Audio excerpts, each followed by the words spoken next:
마태복음 26장 57절부터 68절입니다. 좀 깁니다. 마태복음 26장 57절부터 68절입니다. 우리 모두 자리에서 일어나서 하나님의 말씀 받도록 하겠습니다. 하나님의 말씀 들으시기 바랍니다.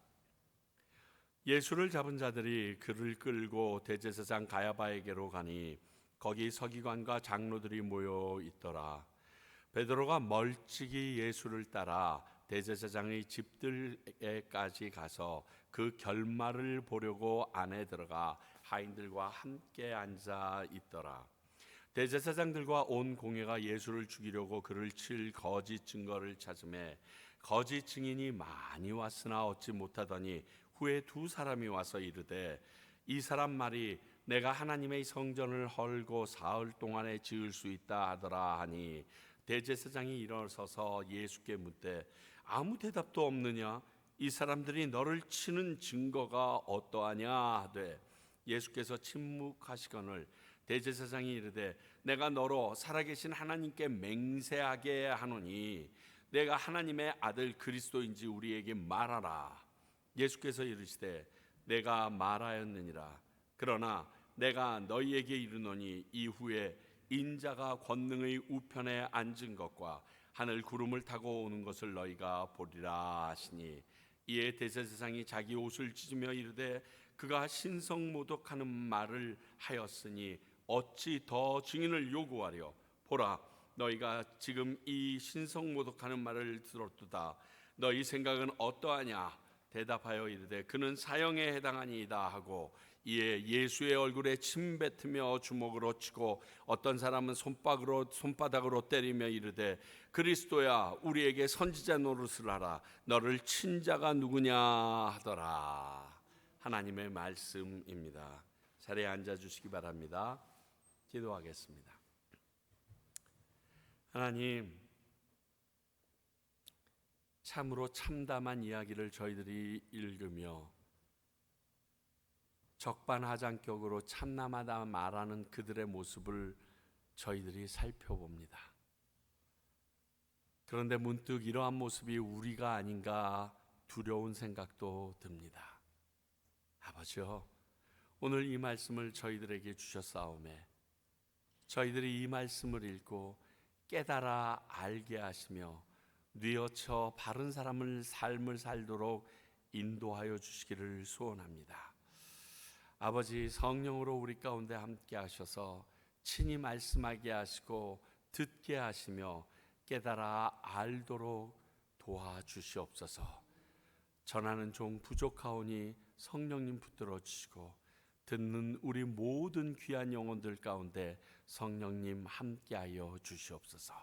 예수님 이름으로 기도하옵나이다. 아멘.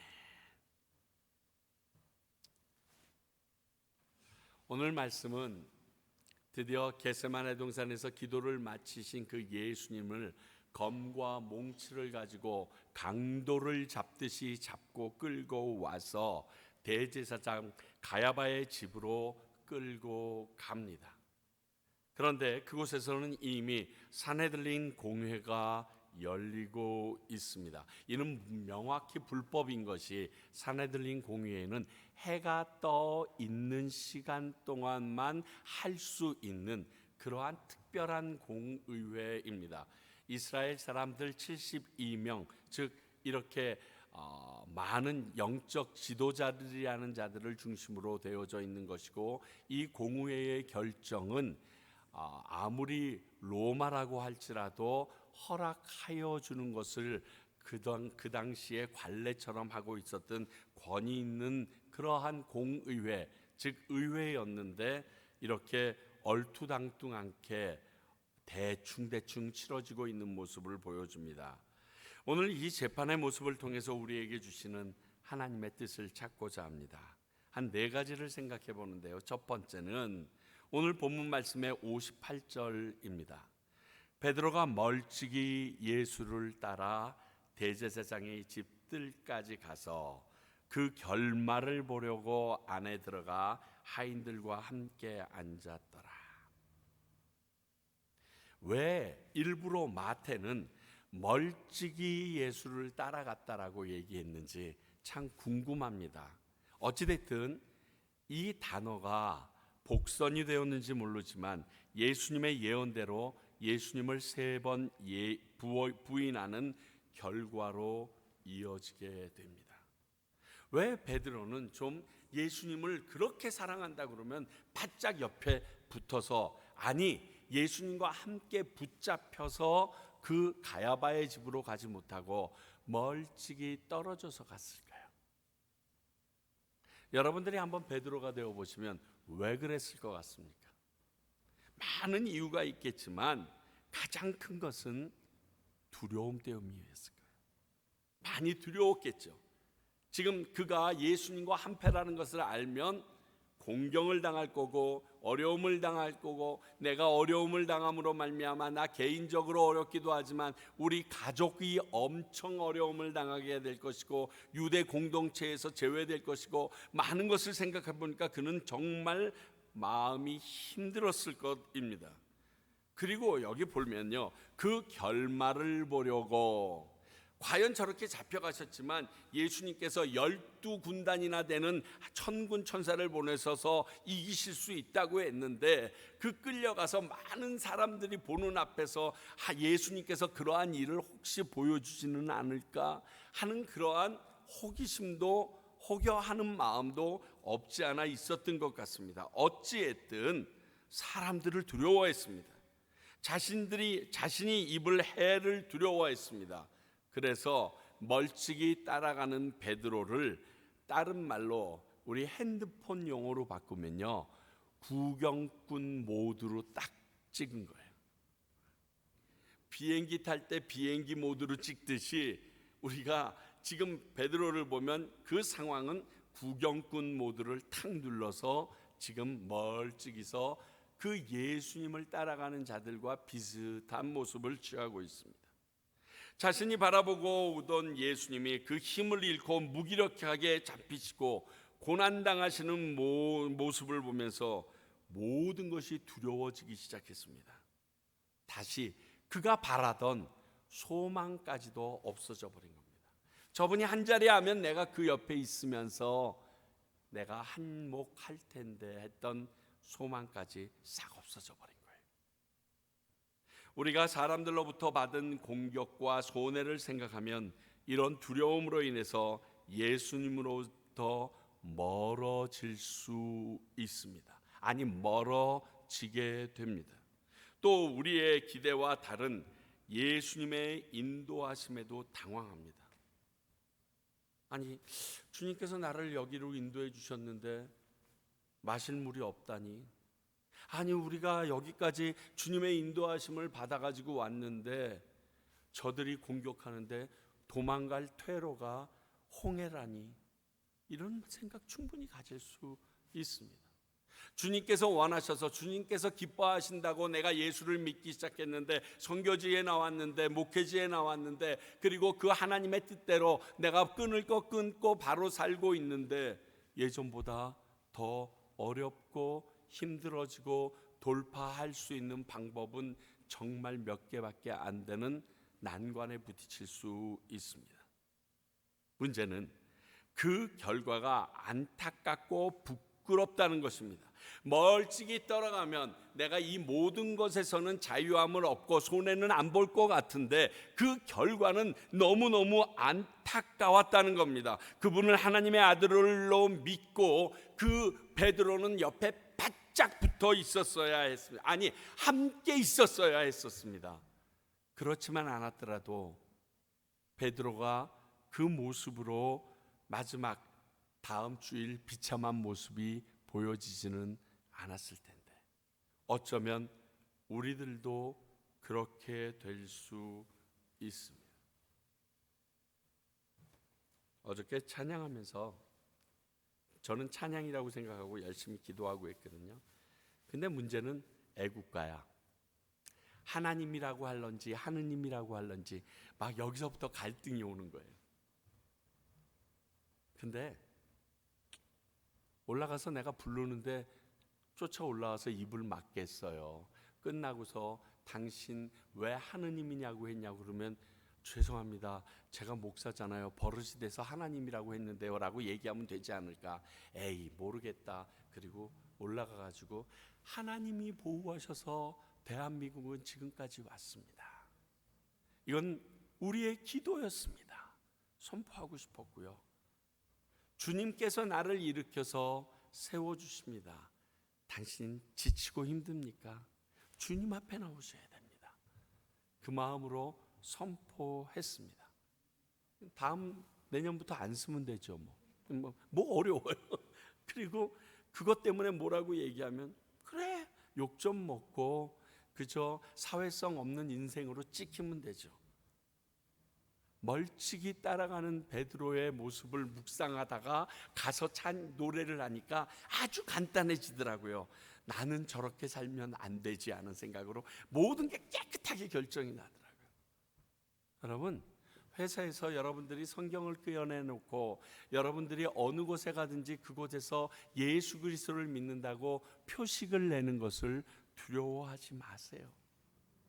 분명히 성경은 얘기했습니다. 너희들이 나를 부끄러워하면 나도 너희들을 부끄러워하고 너희들이 나를 인정하지 않으면 그날 나도 너희들을 인정하지 않는다고 하셨어요. 세상에서 인정받아 뭐합니까? 해봤더니 그렇게 크게 쓸모없어요. 자칫 잘못하면 헤롯처럼 충에 먹어 죽기나 하지 뭐 하겠습니까? 그저 주님께서 나를 알아주시는 그 모습으로 나아가기 위하여 최선을 다하는 게 우리들의 삶이 되어야 합니다. 오늘 베드로의 멀찍이 따라가는 이 모습은 이래서 우리로 안타깝게 합니다. 여러분들의 모습을 보면서 어쩌면 주님께서 동일하게 안타까워하지 않으실까요? 바짝 붙으십시오. 함께 가십시오. 오늘 재판받으시는 예수님의 이 말씀 속의 두 번째는 위증에 침묵하시는 예수님의 모습이 59절에서부터 63절까지 나옵니다. 60절을 보니까요, 거짓 증인이 많이 나와서 여러 가지 위증을 했다라고 얘기했습니다. 오늘 이야기한 성전을 짓고 사흘 만에 헐겠다고 했던 이야기는요, 위증이 아니라 진실이에요. 사실은 진짜 그랬어요. 예수님 자신을 가리켜서 죽은 지 3일 만에 부활하시겠다라는 내용으로 얘기했는데 뭐 말해야 알아듣겠습니까? 그러니까 하여간 얘기를 합니다. 그러니까 애초에 위증이 아니면 예수님을 올가맬 방법이 없었다라고 지금 이야기하고 있는 거예요. 저놈은 거짓말을 해야지 사기쳐야 넘어뜨릴 수 있다 이겁니다. 그런데 이 많은 위증 앞에서 예수님은 침묵하고 계십니다. 대제사장이 보기에도 얼마나 답답했으면 그 62절을 보면 아무 대답도 없느냐? 이 사람들이 너를 치는 증거가 어떠하냐? 물어보잖아요. 야, 이 정도 얘기했으면 뭐라고 꿈틀해야지 왜 아무 말도 안 해? 이러한 예수님의 모습은 뒤에 마태복음 27장 12절서부터 14절에 빌라도 총독 앞에서도 동일하게 있습니다. 한번 보실까요? 대제사장들과 장로들에게 고발을 당하되 아무 대답도 아니하시는지라.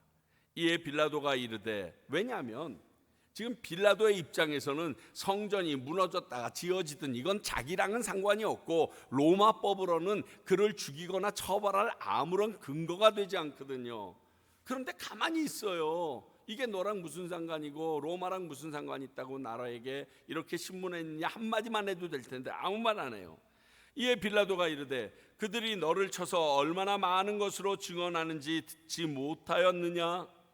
야, 너 지금 엄청나게 죽이려고 난리를 하는데 한마디도 대답하지 아니하시니 총독이 크게 놀라워하더라. 얘 왜 이러지? 뭔가 의도성이 있는 것 같은데. 그렇습니다. 예수님께서 이렇게 행동하신 이유도 많겠지만 분명한 것은 예수님은 그들의 거짓말에 대답할 필요를 느끼지 못하셨어요. 왜냐하면 넘어뜨리려고 거짓말하는 사람 아무리 무슨 말로 대답을 해도 올가매려고 또 다른 거짓말이 등장한다는 것을 알고 계셨거든요. 영국의 격언에 무답도 대답이다 이런 말이 있어요. 독일 격언에는요, 근거 없는 말로 남을 헐뜯어 명예를 손상 입히는 데 대한 최선의 답은 무답이다 이렇게 되어 있어요. 남들이 나를 헐뜯고 중상모략할 때 맞서서 싸우면 소리만 커지지 아무 말 않고 있으라는 겁니다. 보통 이런 상황이 억울하고 해서 여러 말로 반박하고 심지어는 다투기까지 합니다. 그러나 예수님은 그럴 가치조차 없다고 여기신 행동이셨습니다. 왜냐하면 속이려는 확실한 목적을 가지고 달겨드는데 못하러 답을 해줘요. 그래봤자 또 거짓말만 난무할 텐데. 다만 이들이 그럴수록 하나님의 말씀만 더욱 명확하게 드러납니다. 이사야서 53장 7절, 그가 곤욕을 당하여 괴로울 때에도 그의 입을 열지 아니하였음이며 마치 도수장에 끌려가는 어린 양과 털 깎는 자 앞에 잠잠한 양같이 그의 입을 열지 아니하였도다. 그러니까 입을 열지 않음으로 말미암아 이 땅에 오셔서 고난당할 그리스도라는 사실이 더 정확해지는 거예요. 하나님의 예언의 말씀이 이 사람이 그리스도라는 대로 더욱더 집중되어집니다. 그러니까 이것이에요. 이제는 하나님께 맡기겠다는 겁니다. 예수님은 이제는 하나님을 신뢰하겠다는 겁니다. 하나님의 뜻이면 무조건 순종하겠다는 겁니다. 기도는 이미 끝났어요. 당신 뜻이면, 그리고 끝나고 그 뜻에 나를 온전히 맡기는 겁니다. 다시 말하면 예수님은 모든 고난을 받기로 결정하셨어요. 모든 멸시를 받기로 하셨습니다. 모든 조롱을 수용하기로 하셨습니다. 세상의 침뱉음과 모든 모욕을 당신이 받기로 결정하시면서 침묵 속으로 쑥 들어가 버리신 거예요. 그래, 해. 이래야 하나님의 뜻이 완성되니까. 예수님의 침묵은 이 길이 십자가의 길, 죽음의 길이라도 어두 누구도 나를 방해할 수 없다라는 예수님의 결심과도 같은 것입니다. 나 이 일 때문에 죽음을 당할지라도 간다. 자기의 경우와 입장을 사사건건 밝히는 것만이 지혜롭고 똑똑한 사람이 아닙니다. 때로는 묵묵히 하나님의 뜻을 생각하면서 상황을 받아들이는 것이 더 바른 자세일 수도 있습니다. 우리는 이 예수님의 고난을 더 깊이 묵상함으로 이러한 지혜를 얻을 수 있었으면 좋겠습니다. 세 번째, 진리에는 대답하시는 예수님의 모습이 63절 하반절서부터 64절까지에서 나옵니다. 대제사장이 질문이 이거죠. 네가 하나님의 아들 그리스도인지 말해라 이렇게 얘기합니다. 근데 예수님이 63절에 그렇다 얘기를 해요. 차라리 이 질문에도 아무 답도 하지 마시지 하는 생각이 있습니다. 저만의 생각은 아니죠. 왜요? 안 했으면 그들이 올가맬 건덕지가 없었을 텐데 왜 갑자기 그 말에는 대답을 하시는지. 오늘 예수님은 하나님이 이미 말씀하셨던 진리의 말씀에 대해서는 그렇다라고 대답하셨어요. 그 대답이 올무가 되어 자신을 어렵게 할지라도 하나님의 말씀이 진리이고 그 진리는 반드시 이루어져야 되기 때문에 그렇다라고 대답하신 것입니다. 우리도 위협이나 손해에도 불구하고 예수님을 믿는 믿음과 진리에 대해서 그렇다고 대답할 수 있는 신앙을 가졌으면 좋겠습니다. 여러분, 혹시 1964년도에 지어졌던 우리 한국의 순교자라는 책에 대해서 들어보신 적이 있습니까? 재미 작가인 분이 지으셨는데 이걸로 인하여 1967년도 재미 작가지만 한국 사람이죠. 미국에 갔으니까 한국인으로, 재미 한국인으로 처음 노벨 문학상 후보에 올라갔던 사람입니다. 한번 여러분 찾아보세요. 많이 예화로 들으셨을 거예요. 근데 그게 예화가 아니라 소설이더라고요. 뭐냐면 이 순교자라는 게 어떠한 내용이냐면 목사님들 10명인가가 이렇게 포로로 잡혀 있는데 한 사람만 살아나고 다 총살당해서 죽게 됩니다. 한 사람은 미치고 한 사람은 살아있는데 제정신이고 나머지 사람들은 전부 다 총살당해서 죽습니다. 그래서 사람들이 왜 무슨 일이 일어났냐고 물어보는데 아무도 살아난 그 목사님이 아무 말도 하지 않습니다. 그래서 사람들은 추측을 합니다. 어떻게 추측을 하냐? 저 사람이 배도해서, 예수님을 배도해서 자기만 살아남았고 배도하지 않은 나머지 친구들은 죽임을 당했구나. 그래서 그 죽임 당한 사람들을 순교자로 추앙하고 살아남은 이 사람은 온 가족이 손가락질 당하고 멸시천대 가운데 살아갑니다. 그런데 얼마 시간이 지나지 않아서 그때 그 참극 상황 안에 있었던 장교가 나타나서 그 상황을 이야기합니다. 상황은 뭐냐 하면 교회에 들어가서 그곳에 있는 목사들을 잡아놓고 예수님 사진을 끄집어내고 이 예수님 사진에 침 뱉고 밟고 지나가면 살려주겠다라고 얘기를 한 겁니다.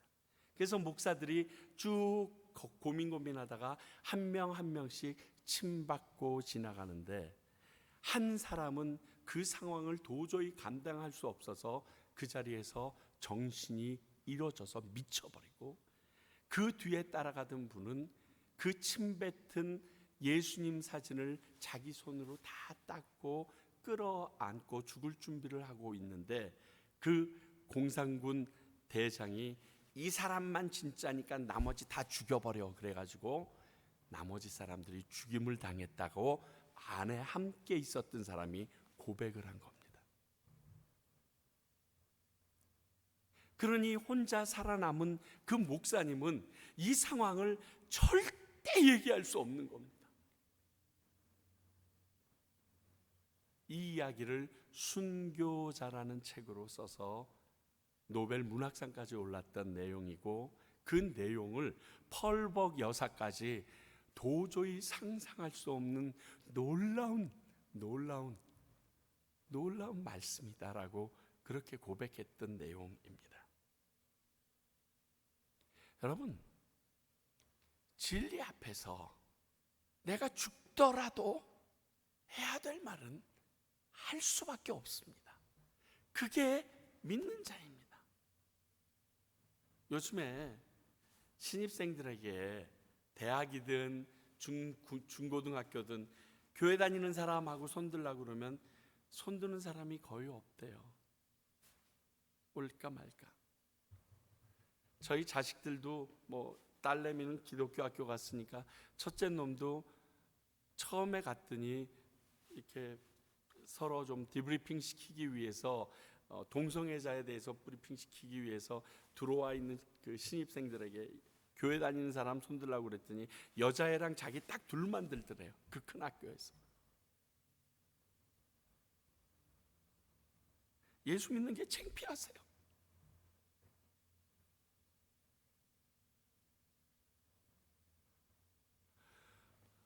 내가 예수님 때문에 고난당하고 손해보는 게 억울하세요? 몇 마디 말 듣는 게 그렇게 중요하세요? 예수님은 네가 하나님의 아들이냐? 그 진리인데 그렇다. 너 이만하면 신성모독으로 죽게 될 텐데 그래도 할 수 없지, 사실인데.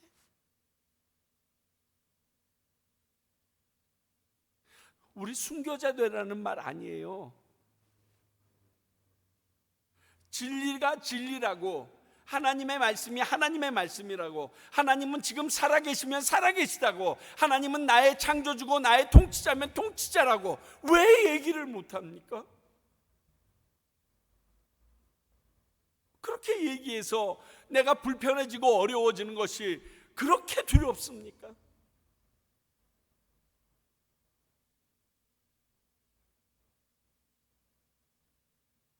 내가 진리를 침묵할 때 다음 주 나눌 베드로의 모습처럼 초라해지고 후에 막심한 일들이 우리에게 생깁니다. 기억하십시오. 하나님의 말씀은 나의 대답과 상관없이 반드시 그대로 이루어집니다. 오늘 이것을 아시는 예수님은 분명 이 대답이 자신의 올무가 될지라도 그렇다고 대답하셨으며 하나님의 말씀은 그대로 이루어졌습니다. 그래서 침묵했으면 좋겠다는 우리의 발행과 다르게 그때 입을 여셨습니다.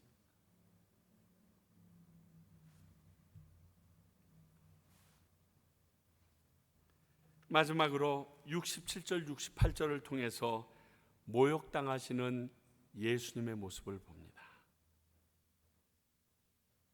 오늘 말씀을 읽으면서 우리는 굉장히 역설적인 모습을 계속 보고 있습니다.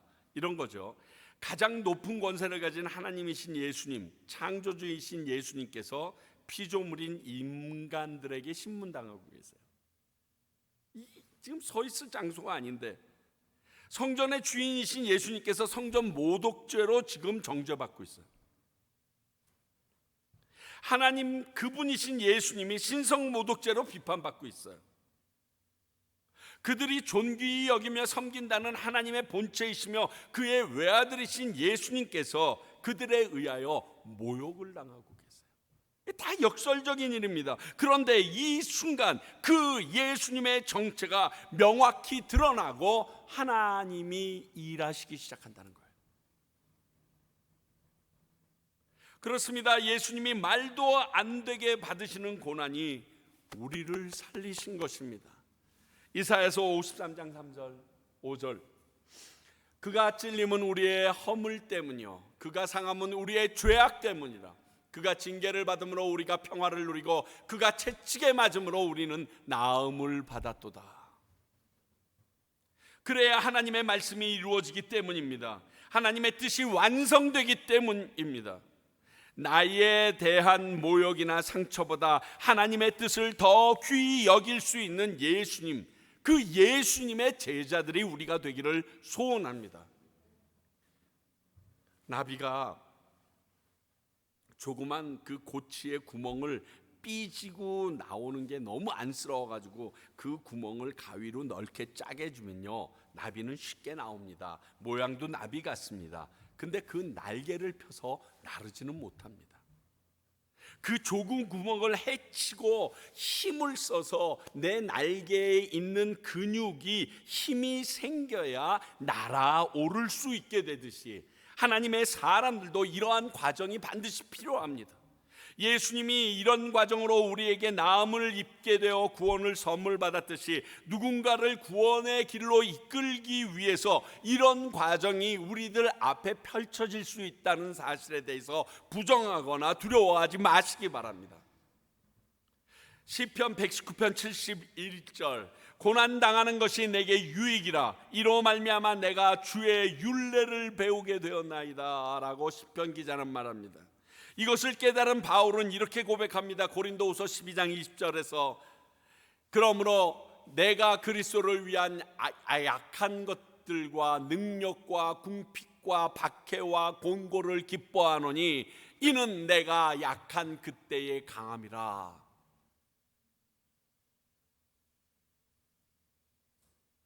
내 주를 가까이 하게 함은 십자가 짐 같은 고생이나 내 일생 소원은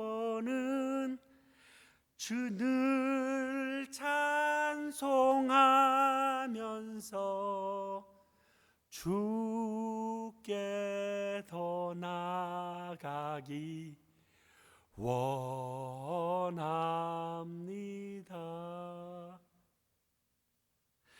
모든 일이 다 그렇지는 않지만 그 길이 하나님께 가까이 나아가는 길이라면 십자가 진 같은 고생이 있을지라도 오늘 예수님처럼 그 옆에 나아가기를 소원합니다. 하나님의 뜻이라면 감당할 힘을 달라고 기도하면서 헤쳐나갈 수 있는 저와 여러분들이, 그리고 우리 평강교회가 되어지기를 간절히 소원합니다. 기도하겠습니다. 하나님 아버지, 오늘 말씀을 통하여 저희들의 모습을 보며 예수님의 모습 저희 안에 있기를 소원하게 됩니다. 참 지혜 없는 자처럼 예수님의 제자답지 않게 살아왔던 우리들을 용서하시고, 우리들의 간절한 소원처럼 주를 가까이 할 수 있도록 그 모든 상황을 능히 이겨나가게 도와주시옵소서. 정말 자신 없습니다. 그러나 주님께서 능력 주시면 할 수 있을 것을 믿사오니 우리 모두 그 능력 덧입어 나가게 하여 주시옵소서. 예수님 이름으로 기도하옵나이다.